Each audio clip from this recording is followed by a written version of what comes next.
Good morning students. आज हम पढ़ेंगे क्लास 7 की ज्योग्राफी का एक टॉपिक भूकंप। तो आइए शुरू करते हैं। पृथ्वी की पपड़ी का अचानक कांप जाना ही भूकंप है।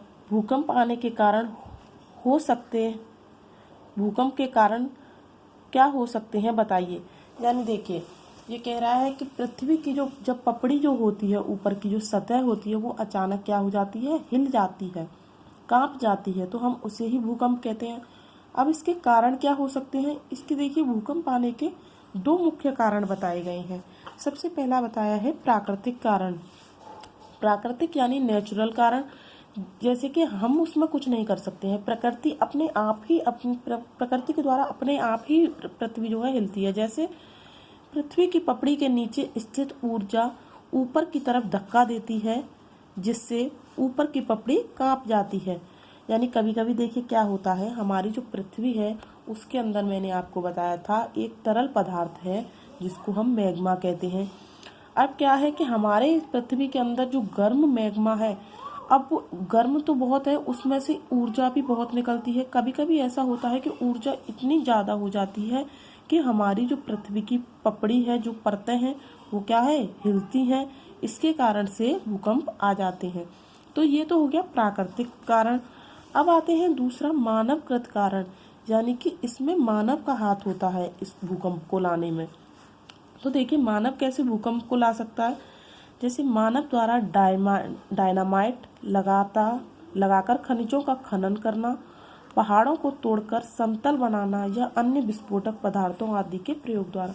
यानी आपने देखिए कभी कभी देखा होगा कि मनुष्य जो है क्या करता है, बड़ी बड़ी चट्टानों को तोड़ने के लिए, अब उन चट्टानों को वो हाथों से तो नहीं तोड़ेगा, बहुत बड़ी बड़ी चट्टानें होती हैं, उनमें खनिज पाए जाते हैं।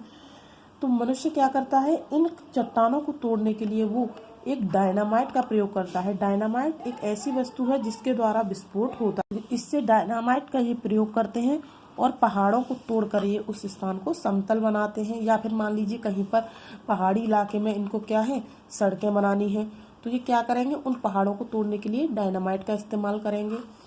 इसी के कारण क्या होती है, हमारी पृथ्वी कभी कभी हिल जाती है एकदम से।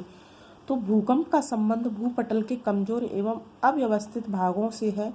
प्रशांत महासागर के दोनों तटीय भाग में सबसे अधिक भूकंप आते हैं। इसे परिप्रशांत भूकंप पेटी कहा जाता है। इसका दूसरा क्षेत्र भूमध्य सागर से हिमालय पर्वत तक फैला हुआ है, जिसे अंतः महाद्वीपीय पेटी कहा जाता है।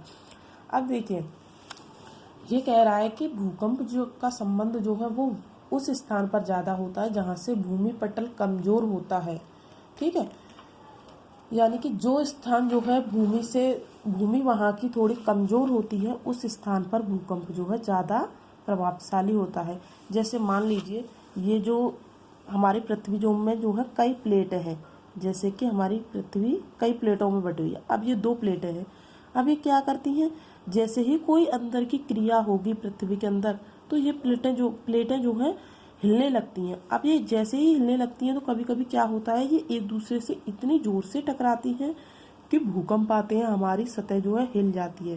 ठीक है, तो जैसे कि देखिए इसमें दिखाया गया है, जो ब्लू क्षेत्र है ये हमारा है भूकंप क्षेत्र।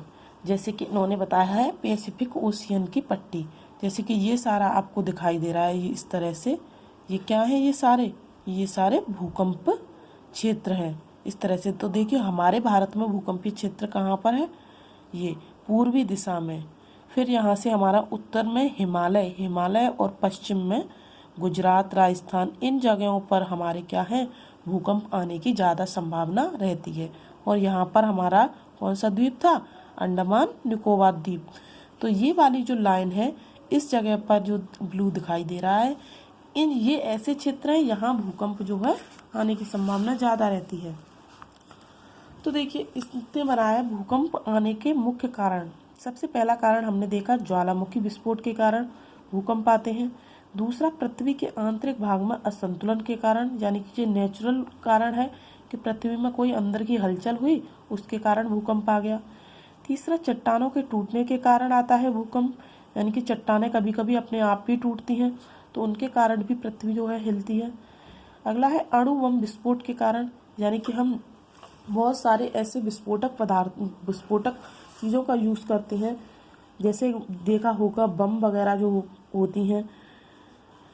अगला है डायनामाइट के कारण, जिसके कारण डायनामाइट के इस्तेमाल से एक ऐसी ऊर्जा होती है इसमें जो कि किसी भी चीज़ को तोड़ देती है, चाहे वो पत्थर ही क्यों ना हो। तो इस चीज़ को तोड़ने के लिए डायनामाइट का ही इस्तेमाल किया जाता है। तो आज हमने देख लिया इसमें भूकंप क्या है और भूकंप किन कारणों से आता है। भूकंप 2 कारणों से आ रहा था, प्राकृतिक कारण और मानव निर्मित कारण।